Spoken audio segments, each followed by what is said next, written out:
말씀을 읽고 쓰고 묵상하며 암송하는 손으로 묵상과 함께하는 새벽 말씀 묵상.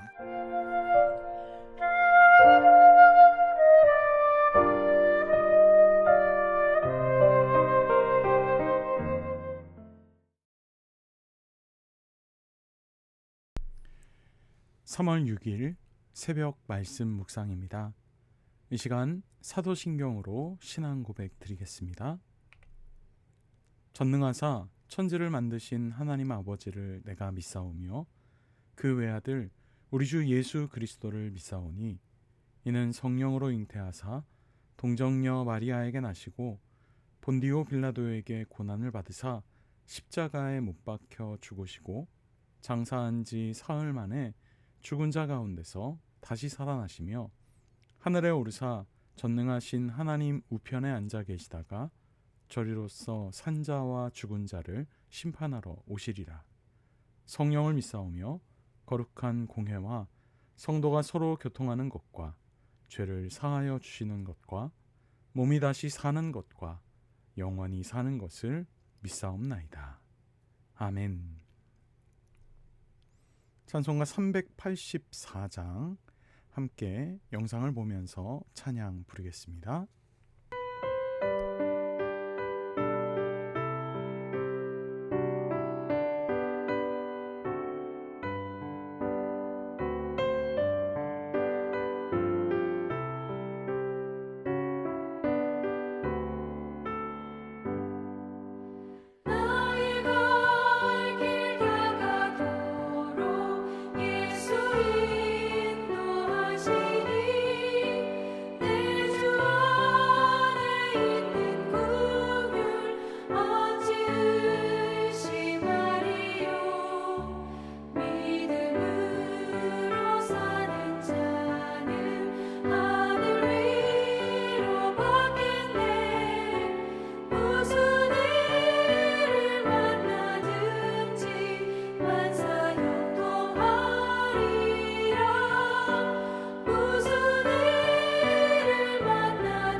오늘 함께 읽을 말씀은 마태복음 22장 말씀입니다.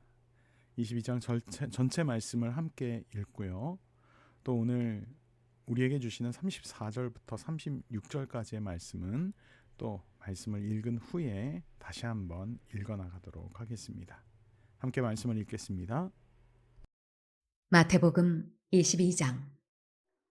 예수께서 다시 비유로 대답하여 이르시되 천국은 마치 자기 아들을 위하여 혼인잔치를 베푼 어떤 임금과 같으니 그 종들을 보내어 그 청한 사람들을 혼인잔치에 오라 하였더니 오기를 싫어하거늘 다시 다른 종들을 보내며 이르되 청한 사람들에게 이르기를 내가 오찬을 준비하되 나의 소와 살진 짐승을 잡고 모든 것을 갖추었으니 혼인잔치에 오소서 하라 하였더니 그들이 돌아보지도 않고 한 사람은 자기 밭으로 한 사람은 자기 사업하러 가고 그 남은 자들은 종들을 잡아 모욕하고 죽이니 임금이 노하여 군대를 보내어 그 살인한 자들을 진멸하고 그 동네를 불사르고 이에 종들에게 이르되 혼인잔치는 준비되었으나 청한 사람들은 합당하지 아니하니 네 거리 길에 가서 사람을 만나는 대로 혼인잔치에 청하여 오라 한대 종들이 길에 나가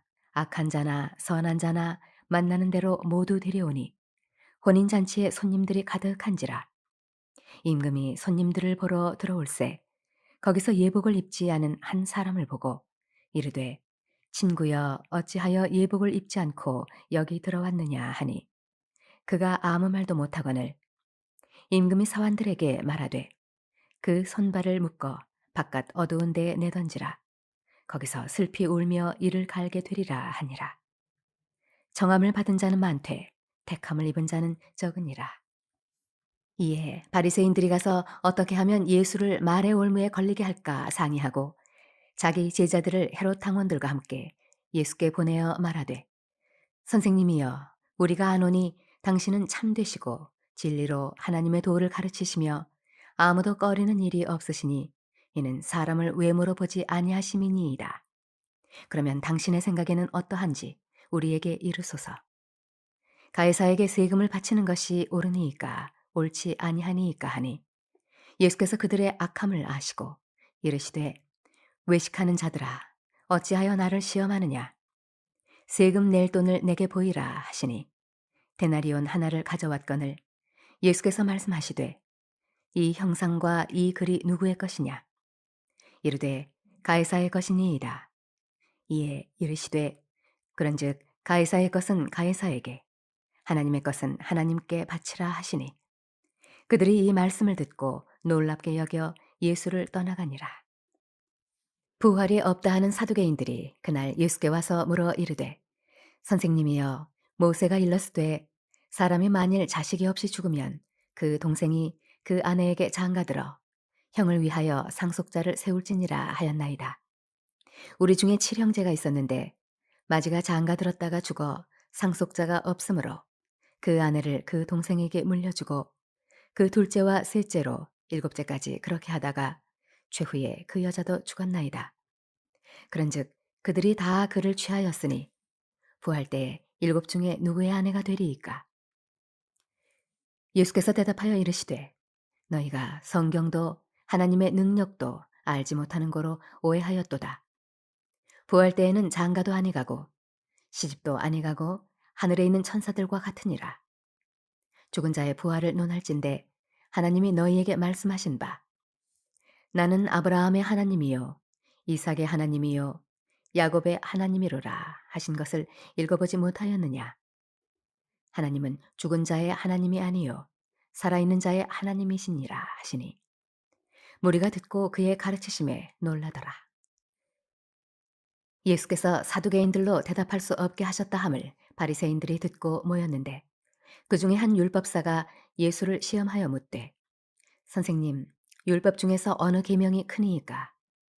예수께서 이르시되 내 마음을 다하고 목숨을 다하고 뜻을 다하여 주 너의 하나님을 사랑하라 하셨으니 이것이 크고 첫째 되는 계명이요 둘째도 그와 같으니 내 이웃을 내 자신같이 사랑하라 하셨으니 이 두 계명이 온 율법과 선지자의 강령이니라. 바리새인들이 모였을 때에 예수께서 그들에게 물으시되 너희는 그리스도에 대하여 어떻게 생각하느냐 누구의 자손이냐 대답하되 다윗의 자손이니이다.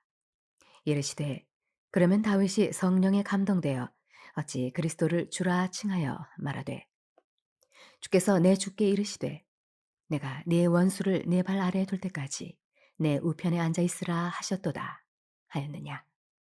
다윗이 그리스도를 주라 칭하였은즉 어찌 그의 자손이 되겠느냐 하시니 한마디도 능히 대답하는 자가 없고 그날부터 감히 그에게 묻는 자도 없더라.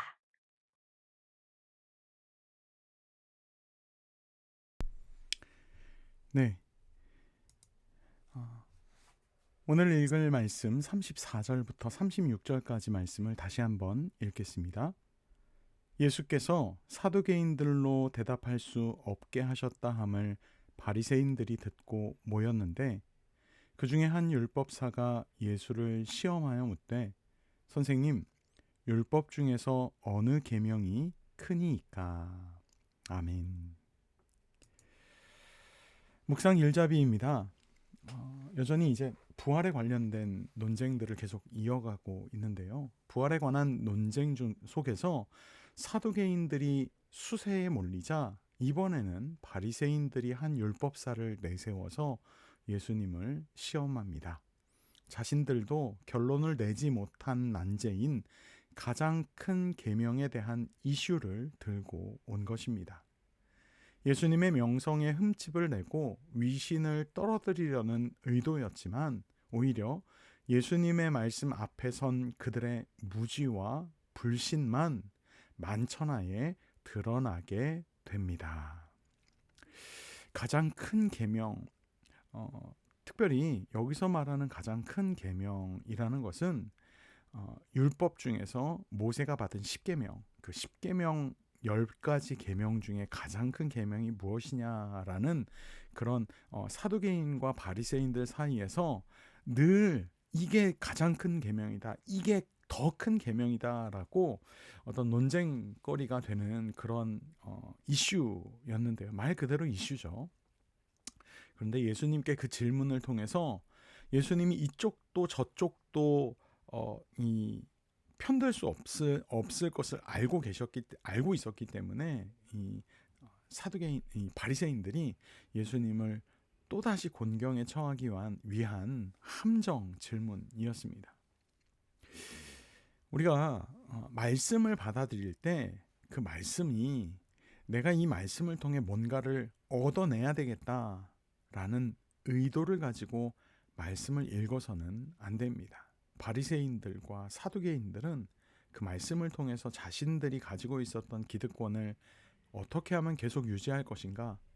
내가 이 율법을 통해서 이 율법을 나를 통해 배우는 사람들에게 뭔가를 더 얻어낼 것인가에 집중하고 있었다라는 것이죠.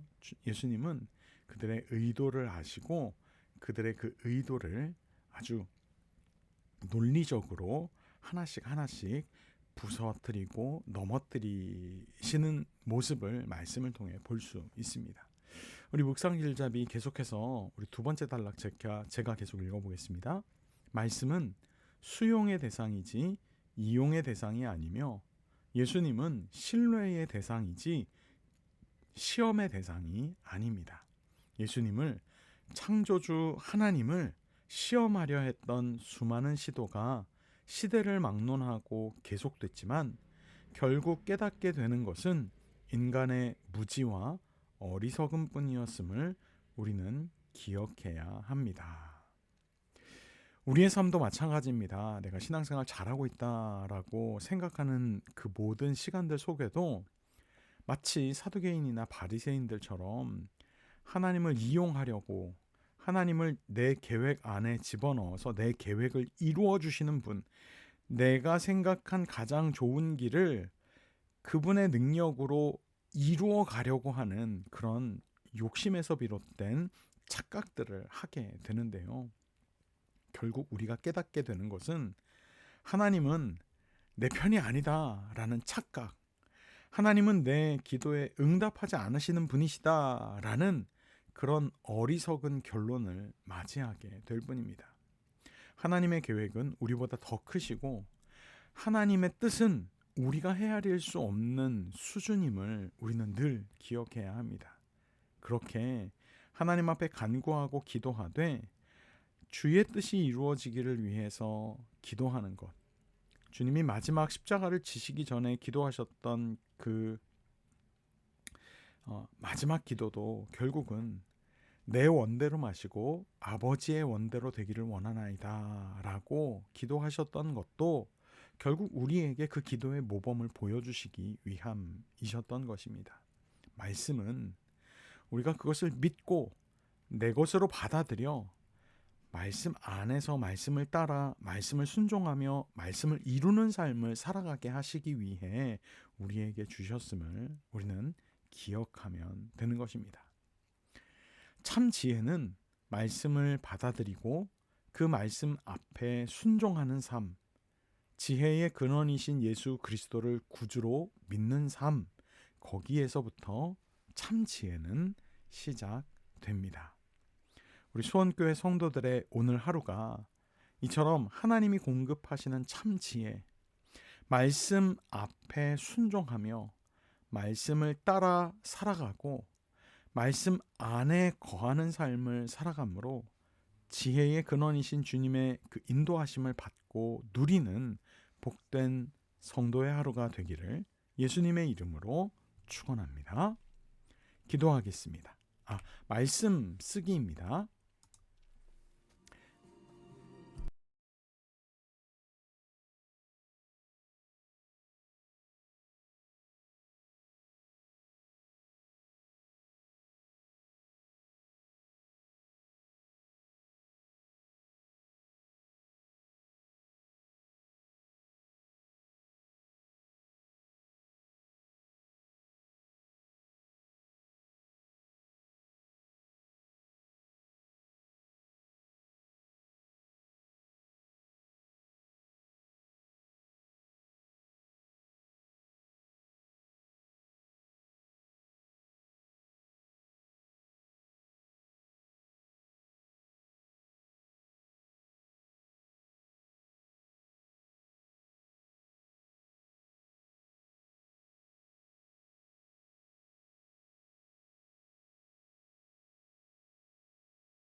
네, 오늘 주시는 말씀 마태복음 22장 36절과 이번 주 주간 암송 말씀 로마서 4장 3절 말씀을 함께 써 내려갔습니다. 말씀을 다시 한번 읽어보겠습니다. 36절입니다. 선생님, 율법 중에서 어느 계명이 크니까? 주간 암송 말씀입니다. 성경이 무엇을 말하느냐? 아브라함이 하나님을 믿음에 그것이 그에게 의로 여겨진 바 되었느니라. 로마서 4장 3절 말씀. 아멘. 기도하겠습니다. 거룩하신 하나님, 우리에게 공급되어지는 매일의 말씀, 그리고 하나님의 인도하심과 나와 동행하셔서 역사하시는 그 놀라운 은혜들을 우리가 이용하려 하지 않게 하여 주시옵소서. 오히려 그 말씀 앞에 인도하심과 이끄심 앞에 겸손하게 순종하며 주와 동행하는 즐거움을 날마다 누리는 복의 주인공들이 되게 하여 주시옵소서. 주님, 오늘 어디에서 누구에게 복음을 증거해야 할지 우리로 알게 하여 주시고 지속적으로 기도하며 전도해야 할 영혼을 알아볼 수 있도록 우리에게 영적 안목을 열어 주시옵소서. 여전히 질병과 싸우는 연약한 지체들을 주님 기억하여 주시고 주의 치료의 손으로 회복의 손으로 안수하여 주시사 낫게 하시고 강건하게 하시는 하나님의 놀라운 은혜를 누리는 복의 주인공들이 되게 하여 주시옵소서. 모든 영광 주님께만 올려드리며 예수님의 이름으로 기도하옵나이다. 아멘. 주기도문 하겠습니다. 하늘에 계신 우리 아버지여, 이름이 거룩히 여김을 받으시오며 나라의 임하옵시며 뜻이 하늘에서 이룬 것 같이 땅에서도 이루어지이다. 오늘날 우리에게 일용할 양식을 주옵시고 우리가 우리에게 죄 지은 자를 사하여 준 것 같이 우리 죄를 사하여 주옵시고 우리를 시험에 들게 하지 마옵시고 다만 악에서 구하옵소서. 대개 나라와 권세와 영광이 아버지께 영원히 있사옵나이다. 아멘.